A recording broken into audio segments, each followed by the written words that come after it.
우리가 어릴 적에 부모님 잔소리라고 생각했던 적이 있나요? 함이나 그런 거 들어본 적 있어? 엄마의 잔소리 중에 제일 생각나는 거.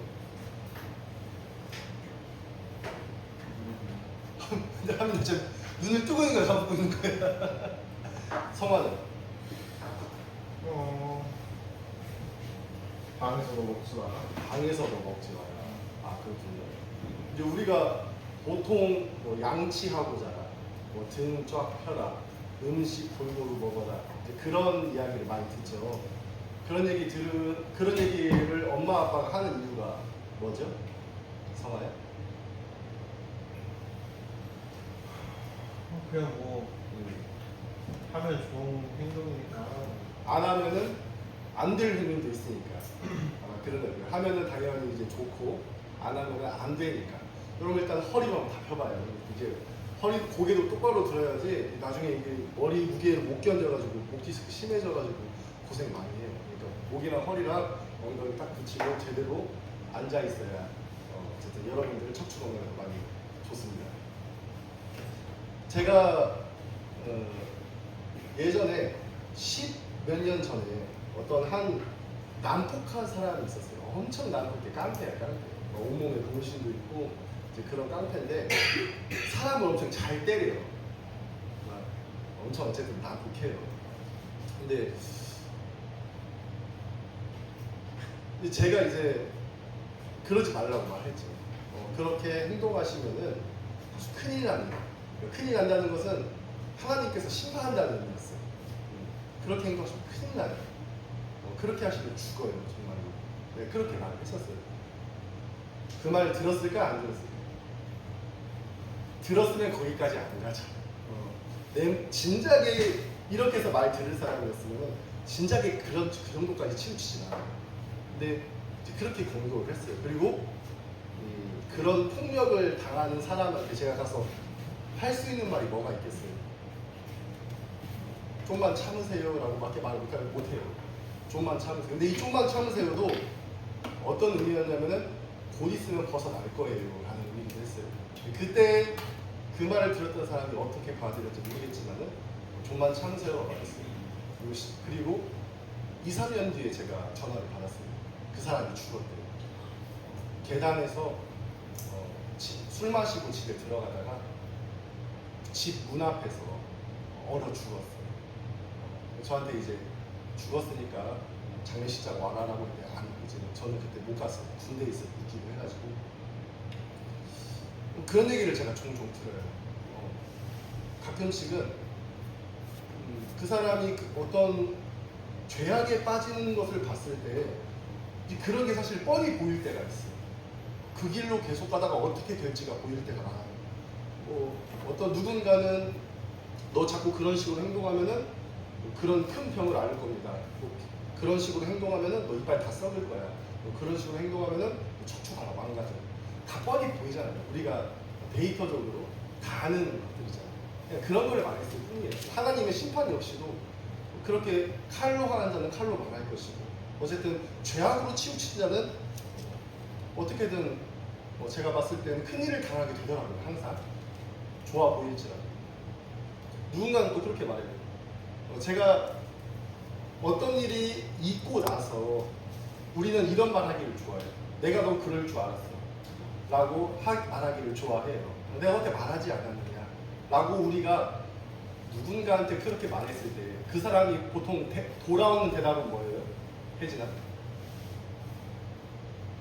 만약에 어떤 일을 당했어요.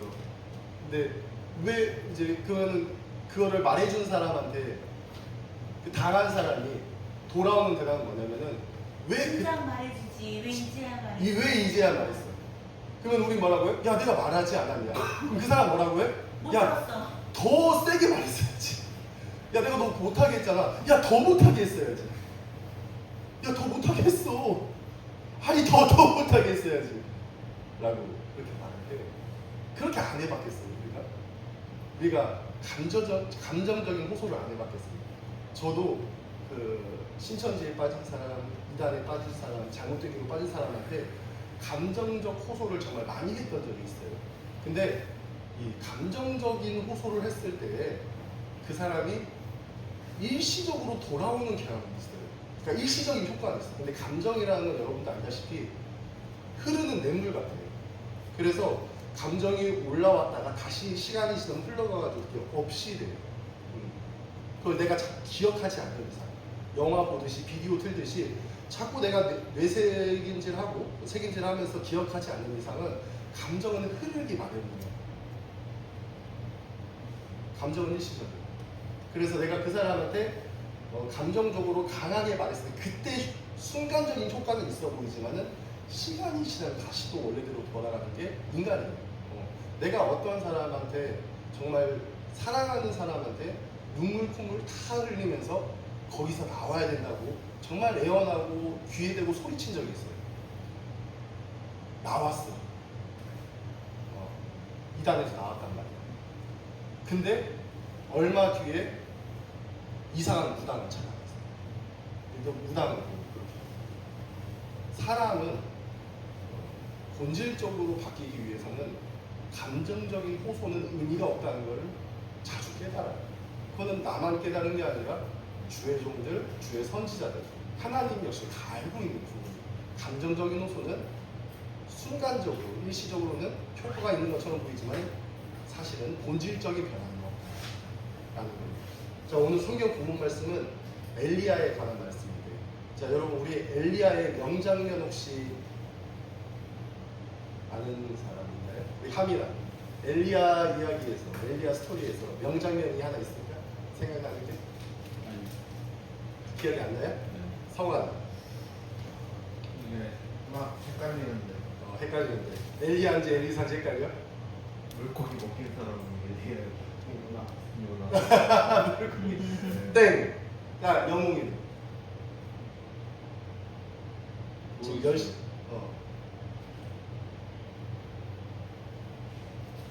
모르겠다고 했어? 네. 지훈이. 잘 기억이 안 나는데 바알이라고 하죠. 맞아요. 네. 거의 다 맞습니다. 바알이랑 이제 맞짱은 아니고요. 맞짱 맞아요. 바알이 하나님이에요. 맞아요. 이단 1대 12만 1몇만. 이때 엘리야가 활동하던 시대는 아합 왕 시대 때 여러분들 아주 악녀라고 하죠. 이세벨이 있던 시대예요. 아합과 이세벨 통치 시간인데 이때 이세벨이 통치할 때 바알의 선지자가 450명이 있었어요. 그리고 하나님의 선지자, 여호와의 선지자는 단 한 명뿐이었어요. 그게 바로 엘리야. 엘리야가 이렇게 있었어요. 1대 450명의 싸움이 이제 바로 정말 중요한 명장면. 그리고 우리가 오늘 읽은 열왕기상 19장 바로 앞에 열왕기상 18장에 바로 그 대결 장면이 나와요. 어떤 내용인지 여러분들 제가 좀 간단하게 설명드리자면은 일단은 아합이 통치하는 이 시기 때가 어떻게 보면 이스라엘 역사에서 가장 어두운 시대 때였어요. 그러니까 영적으로 가장 타락한 시대였는데 이때 아합이 통치할 때 엘리야가 하나님께 기도드려가지고 3년간 가뭄이 있었어요. 그러니까 재앙이죠. 재앙을 저번에 제가 10가지 재앙 설교했다시피 재앙은 하나님께서 이스라엘 백성을 돌아오게 하기 위한 도구라고 말했죠. 3년 동안 가뭄이 있었어요. 그러다가 3년 만에 엘리야가 아합 왕 앞에 나타납니다. 그리고 엘리야가 아합 왕한테 일종의 어떤 대결 신청을 해요. 바알 선지자 그리고 아세라 선지자도 400명 있었어요. 근데 아세라 선지자 400명은 오지 않았어요. 바알 선지자 450명을 갈멜산으로 부릅니다. 그래가지고 갈멜산에 이스라엘 족속의 대표자들이 전부 다 모여요. 뭐 고위직들 높은 사람들이 전부 다 이 갈멜산으로 모여요. 모여가지고 뭐하냐? 제단을 쌓습니다. 이렇게 제단을 2개를 쌓아요. 그리고 여기에 이제 재물을 올리고 나무 위에 재물 올려요. 그리고 나서 엘리야가 먼저 바알 선지자 450명한테 말해요. 당신네들이 기도해가지고 바알신한테 이 재물을 불로 취하여가라고 기도하라라고 말해요. 그러니까 아침부터 시작해가지고 바알 선지자 450명이 이렇게 둥글게 서가지고 막 춤을 추면서 막 이상한 주문을 외우고 자기들만의 기도문을 외우면서 바알신한테 기도를 드려요. 그래서 이 재물을 불 내려가지고 취하여라라고 기도를 해요. 그리고 저녁 때까지 그렇게 했어요. 당연히 아무 일도 일어나지 않았어요. 이들은 더 간절했어요. 왜냐하면은 지금 이스라엘 전 민족들이 보고 있고 왕도 보고 있는 자리 앞에서 450명의 선지자들이 힘을 합쳐가지고 자기들의 신한테 기도를 하는데 만약에 이 기도가 응답이 없다. 그러면 바알신이 지는 거예요. 가짜 신이라는 게 판명 나는 거예요. 그러니까 더 간절해져가지고 칼로 자기 몸을 찌르고 서로 몸을 찔러가면서 피의 제물을 드리면서 바알신한테 이 제물을 취하여가라고 기도를 열심히 합니다. 당연히 본인들 몸만 상하고 아무 일도 일어나지 않았어요. 목숨 걸고 했는데 이제 엘리야의 재단할 때 엘리야가 사람들을 시켜가지고 이 재단 주변에 도랑을 파라고 해요. 이렇게 도랑을 파라고.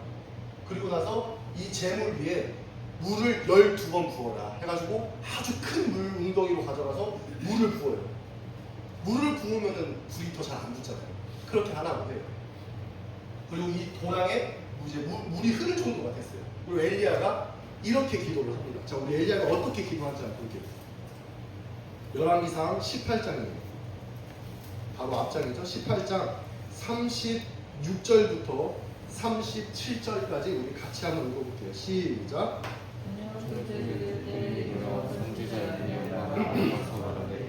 아브라함과 이삭과 이스라엘 하나님 여호와여, 주께서 이스라엘 중에서 하나님이신 것과 내가 주의 종인 것과 내가 주의 말씀대로 이 모든 일을 행하는 것을 오늘 알게 하옵소서. 여호와여, 내게 응답하소서. 내게 응답하소서. 이 백성에게 주 여호와는 하나님이신 것과 주는 그들의 마음을 그들의 기준을 알게 하옵소서. 38절 시작. 이에 여호와의 불이 내려서 번제물과 나무와 불과 흙을 태우고 또 동방의 물을 핥은지라. 자, 이런 일을 바로 하는 거예요. 기도하자마자 하나님께서 불을 내려가지고 다 취하여요. 그래서 이스라엘 백성들, 여기 대표자들 전부 다 모인 사람들이 바알 선지자 450명을 붙잡습니다. 그리고 엘리야와 함께 밑에 도랑 시냇가에 가가지고 다 목을 따서 죽여요.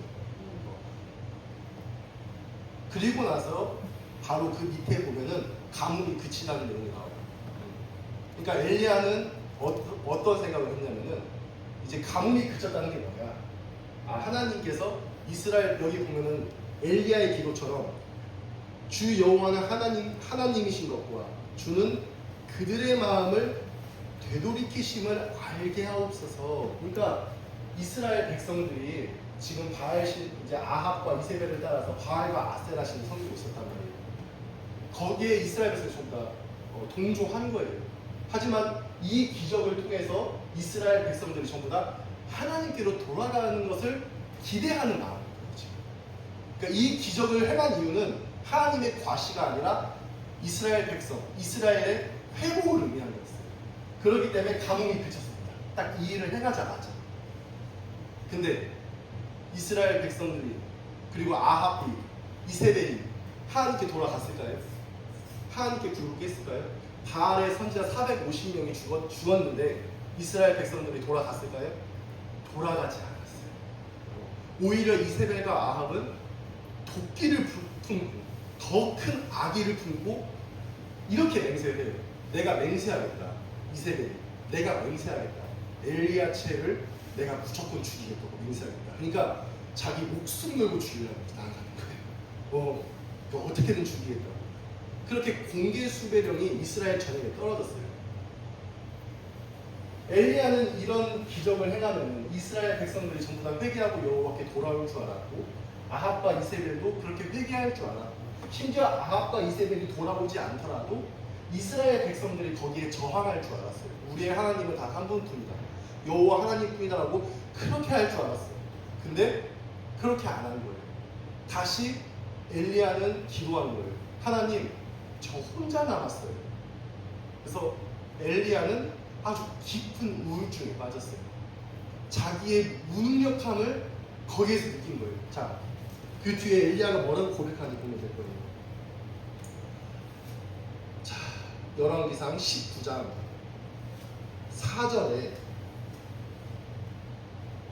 자기 자신은 광야로 들어가 하룻길 중 가서 한 로뎀나무 아래에 앉아서 자기가 죽기를 원하여 이르되 여호와여 넉넉하오니 지금 내 생명을 거두시옵소서. 나는 내 조상들보다 낫지 못합니다 라고 해요. 내 조상들의 행했던 것보다 너무나도 부족하다는 거예요. 모세처럼 이스라엘 백성들을 출애굽시키지도 못했고 회복시키지도 못했다. 다윗처럼 하나님의 영광을 회복하지도 못했습니다. 아브라함처럼, 이삭처럼, 야곱처럼 그렇게 하지 못했습니다. 저는 무능력한 자입니다. 제 앞에 있는 모든 믿음의 선조들보다 저는 못한 자입니다. 제가 아무것도 한 게 없어요. 이 세상은 변하지 않았어요. 분명히 가뭄도 내리고 바알의 선지자 전부 다 죽이고 하나님이 위대한 기적을 보여줬음에도 불구하고 아무것도 변하지 않았어요. 저들은 오히려 저를 죽이려고 하고 이스라엘 백성들도 저를 버렸습니다. 하나님 저 혼자 남았습니다. 그냥 저 죽여주세요 라는 엘리야의 기도예요. 그러니까 아무것도 변하지 않았다는 거예요. 그때 바로 하나님께서 나타나서 오늘 말씀을 하시는 거예요.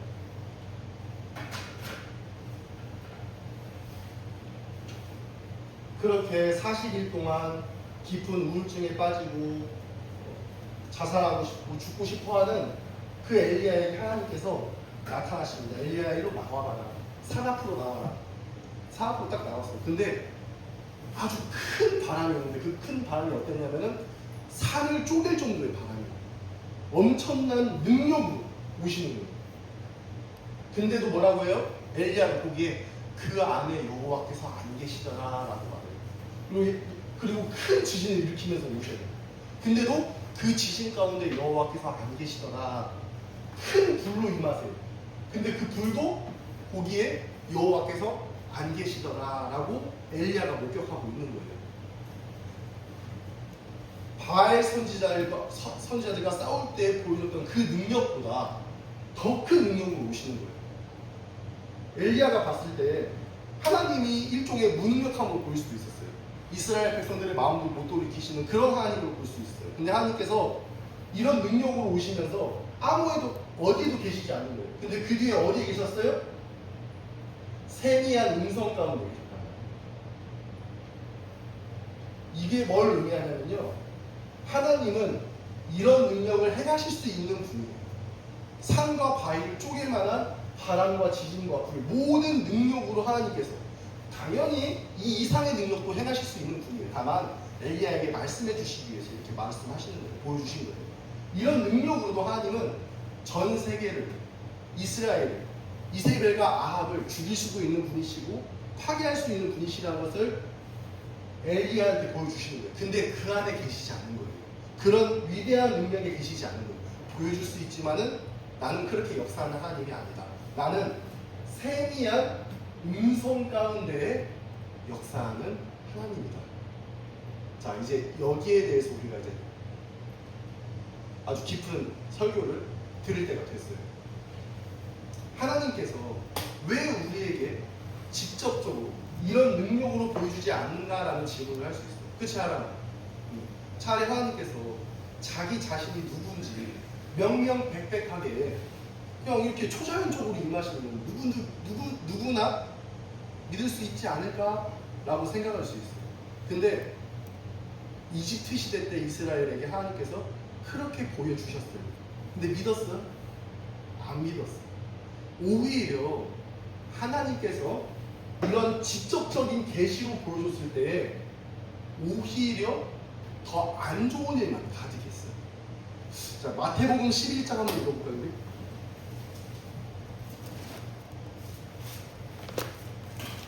마태복음 11장 20절에 하나님께서 가장 직접적으로 자신을 보여주셨을 때가 바로 예수님의 성육시 사건이에요. 자, 예수님께서 하나님으로서 행하신 일을 봅시다. 마태복음 11장 20절, 20절, 21절, 22절까지 한번 읽어볼게요. 시작. 예수께서 권능을 가장 많이 행하신 고을들이 회개하지 아니하므로 그때 책망하시되 화 있을진저 고라시나 화 있을진저 베세다야 너희에게 행한 모든 권능을 두로와 시돈에게 행하였더라면 그들이 벌써 베옷을 입고 제에 앉아 회개하였으리라. 내가 너희에게 이르노니 심판날에 두로와 시돈이 너희보다 견디기 쉬우리라. 아멘. 자, 예수께서 뭘 가장 많이 행하셨다? 권능을 가장 많이 행하신 고문이 있었다는 거예요. 그게 바로 베세다와 고라신과 가버나움이라는 마을이에요. 그 마을에서 예수님께서 가장 크고 많은 능력을 행하셨어요. 많은 기적을 행하셨어요. 그런데 그렇게 많은 걸 보여줬음에도 불구하고 예수께서 하나님이라는 것을 부정할 수 없을 만한 그런 기적들을 보여줬음에도 불구하고 그들이 회개하지 않았다는 거예요. 그러면 그 뒤에 오는 건 뭐냐? 화 있을 진도예요. 소돔과 고모라가 두로와 시돈이 너희보다 덜 악했다. 차라리 너희에게 해왔던 그 기적을 내가 소돔과 고모라에 행했으면 그들이 회개했을 것이다. 이거 심판의 선포예요. 하나님께서 이렇게 바람, 지진, 불로 10가지 재앙으로 구름 기둥과 불 기둥으로 인도하시고 수많은 기적을 보여줬어요. 근데 그럼에도 불구하고 너희들이 믿지 않으면은 그 중에 그 다음에 뭐가 있다? 심판의 선포밖에 없는 거예요. 더 이상 부정할 수가 없는 거예요. 하나님을 대적하는 것 외에는 없는 거예요. 그렇게 보여줬을 때, 자, 보여줬어. 믿을래, 안 믿을래? 그 선택에 서게 되는 거예요. 만약에 그렇게 보여줬음에도 안 믿게 되면은 하나님을 대적하는 것 외에는 없는 거예요. 천사에게는 두 번의 기회가 없어요, 여러분. 여러분도 잘 아실 거예요. 천사가 한 번 죄를 범하는 순간 완전 아웃이에요. 천사는. 타락한 천사, 사탄. 물론 우리가 전승으로 그렇게 알고 있겠지만 천사에게는 두 번의 기회가 없어요. 왜? 하나님을 직접 목격하고 보고 경험하고 있기 때문에. 우리가 하나님의 이런 임재를 직접 본 다음에 두 번의 기회가 없어요. 하나님은 세미한 음성으로 말하시는 거예요. 우리에게. 왜 세미한 음성으로 말하시냐? 자, 첫 번째 이유는 하나님은 억압하고 강제하시는 하나님이 아니에요. 하나님은 지배하시는 하나님이 아니에요. 하나님은 우리의 자유와 사랑을 원하시는 하나님이에요. 이렇게 능력으로 지배하고 멱살 잡으면서 너 믿을래 말래 그렇게 하는 하나님이 아니에요. 기다리시면서 조용히 말씀하세요. 혜진아, 하나님 믿어. 성화야, 하나님 믿어. 영웅아, 하나님 믿어. 밤이나 예수님 믿어야 돼. 이렇게 말씀하시는 하나님이에요. 그렇게 말씀했을 때 네가 너의 자원하는 심령으로, 너의 자유의지로, 너의 사랑이 올라와서 그렇게 교제하시기를 원하는 하나님이에요. 평화의 하나님, 이걸로 파괴하시는 하나님이 아니라 평화롭고 사랑의 방법으로 다가오시는 하나님이라는 것을 지금 엘리야에게 하나님께서 말씀하고 있는 거예요. 또 두 번째로 왜 그렇게 세미한 음성으로 말씀하시냐? 자, 두 번째 이유는 하나님은 일상에서 계시하신 하나님이기 때문에 그래요. 특별한 상황이 아니라 직접 계시가 아니라 일상에서 보편적으로 만나시는 하나님이에요. 만약에 하나님께서 항상 특별한 계시로만, 특별한 기적으로만 우리에게 찾아오신다면은 그것은 특정한 세대를 위한 하나님의 계시밖에 아니에요. 하나님은 일상에서 우리를 만나세요. 일상에서. 주변의 이웃을 통해서, 성경 말씀을 통해서, 예배를 통해서, 기도를 통해서, 내 마음의 외침을 통해서 그렇게 하나님은 세미한 음성으로, 즉 평상에서 만나신 하나님. 평상, 네, 평평할 평에 항상 상자. 일상에서 만나신 하나님. 네. 그리고 세 번째로는 하나님은 겸손을 바라신 하나님. 낮아짐으로써 경청함으로써 계시하신 하나님입니다. 이 세미한 음성은 귀를 기울이지 않으면 들리지 않아요. 내 자신을 낮추지 않고서는 알 수가 없는 음성이에요. 내가 너무 높고 내가 산만하고 내가 시끄럽고 내 주장이 강한 순간 우리는 이 세미한 음성을 들을 수가 없어요. 하나님의 음성은 무작위적으로 떨어지는 게 아니에요. 그냥 막 도로가에서 막 크게 확성기되고 그냥 지나가는 사람이든 게임하는 사람이든 공부하는 사람이든 잡담하는 사람이든 아무나 들을 수 있게끔 확성기로 외치는 게 아니에요. 무작위적으로 그렇게 하는 게 아니에요. 하나님의 말씀은 표적하는 거예요. 표적이 정확해야 돼요. 랜덤이 아니라 정확해야 돼요. 그래서 듣고 싶은 사람은 하나님께 구해야만 되는 거예요. 찾고 두드려야만 되는 거예요. 그때 하나님의 음성을 우리가 들을 수 있는 거예요. 이게 신앙의 본질이에요. 내가 낮아지고 겸손해졌을 때 그때 우리는 비로소 하나님의 음성을 들을 수 있는 거예요. 그렇기 때문에 은혜는 더욱더 특별하고 더욱더 귀하지게 우리에게 임할 수 있는 거예요. 그리고 뿐만 아니라 마지막으로 네 번째, 하나님은 존재 증명에 의미를 두지 않으세요. 아까 이렇게 하면은 하나님께서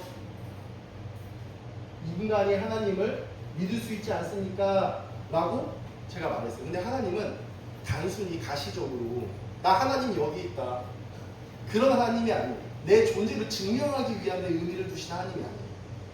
하나님은 오히려 우리가 직접적으로 하나님을 가시적으로 보는 순간 우리는 하나님을 오해하게 돼요. 왜? 인간의 눈은 외모로 판단하기 때문에, 인간의 눈은 죄악되기 때문에 각자의 주관적인 해석을 덧붙여요. 예수님은 코가 이렇게 생겼네. 예수님은 저렇게 생기셨네. 예수님은 왜 저렇게 행동하실까? 가시적인 눈으로 봤을 때 우리는 오히려 하나님을 더 못 봐요. 그래서 하나님께서 예수님으로 임하셨을 때, 성육신하셨을 때 사람들이 오해한 거예요. 십자가에 못 박아 죽은 거예요. 근데 오히려 예수님을 보지 못한 사람이 예수님을 더 잘 알았어요. 바로 바울이 그랬어요. 12 제자들 중에서 그 누구도 바울처럼 예수님을 깊게 이해한 사람이 없어요. 바울은 한 번도 예수님을 본 적이 없어요. 근데 예수님을 직접 봤던 12 제자들보다 바울이 예수님을 더 잘 이해하고 깊이 바라보고 있었어요. 깊이 깨닫고 있었어요. 그것은 왜 그랬냐? 믿음의 눈으로 봤기 때문에. 오직 믿음의 눈으로 봤을 때 하나님을 본질적으로 이해할 수 있어요. 하나님은 존재 증명, 야 나 여기 있다로 자신을 계시하기 원치 않으시고 믿음의 눈으로 당신을 바라봐서 당신의 가장 깊은 것, 그 성령으로 인하여서 하나님의 깊은 것까지 통달하기를 원하시는 하나님이에요. 믿음의 눈으로 네가 믿음의 눈을 뜨기 원해 라는 하나님의 말씀이에요. 바로 이 세미한 음성이 바로 이 모든 의미를 가지고 있는 거예요. 엘리야는 비로소 하나님은 지배하시고 억압하시고 인간의 생각처럼 과시하시고 그런 하나님이 아니라는 걸 깨달았어요. 평화롭고 사랑으로 이렇게 세미한 음성으로 우리에게 말씀하시는 하나님이라는 것을 엘리야는 이때 깨달았잖아요. 여기 모인 우리 인피제일 교회 우리 청년들도 하나님의 세미한 음성을 들었으면 좋겠어요. 제가 여기서 감정적으로 여러분 멱살 잡으면서 예수 안 믿으면 죽는다고 소리치는 것이 아니라 하나님께서 그저 세미한 음성으로, 잠잠한 음성으로 예수를 믿어라. 그리하면 네가 구원을 얻을 것이다. 예수님 믿지 아니하면 우리가 지옥 형벌에 떨어질 것이다. 라는 그런 세미한 음성을 전부 다 들어서 내 마음이 하나님께 꺾여서 회개하게 되는 우리 인피제일교회 청년들이 다 되기를 예수님의 이름으로 간절히 축원드립니다. 하나님 아버지, 오늘 말씀을 통하여서 하나님께서 어떻게 역사하시는지, 우리에게 어떻게 다가오시는지 저희가 오늘 알 수 있었습니다. 하나님께서 저희를 부르시는 그 세미한 음성, 잠잠한 음성을 저희 모두가 듣게 하셔서 진심으로 마음으로부터 회개하게 하시고 하나님께 돌아가고 오직 하나님만 붙들고 살아갈 수 있는 우리 청년들이 될 수 있도록 도와주세요. 하나님, 늘 성령 가운데서 우리 청년들이 깨어있고 하나님과 동행하며 살아갈 수 있기를 간절히 바라올 때에 사랑의 본체 되신 예수님의 이름으로 간절히 기도드립니다.